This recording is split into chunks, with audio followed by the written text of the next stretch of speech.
If you're not using a beat sheet before you go to draft on your novel, your screenplay, and especially if you're a newer writer, there's a very solid chance that you're going to go off the rails, lose track of what you're trying to do, miss out key elements in your story construction, and more.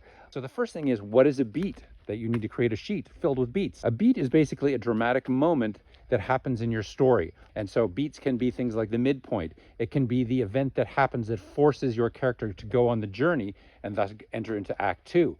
And you need to plan those out beforehand because you want to do a series of things with those. First, you want to make sure that you have rising action, that each beat that follows the beat that came in before it is more intense and more high stakes. So you don't feel like you're going backwards, because if you release the tension in your story that way, your reader will lose interest. They'll lose their being pulled through the story, which is what you're trying to do. Secondly, if you don't do a beat sheet, you could easily miss beats, and so it feels like elements of your story are unearned. And the third thing that can happen is that you repeat beats, maybe in a different location, maybe with a different person, but functionally the same dramatic beat in terms of what is happening in the story. And so by having a beat sheet, you can check that stuff beforehand and solve those problems.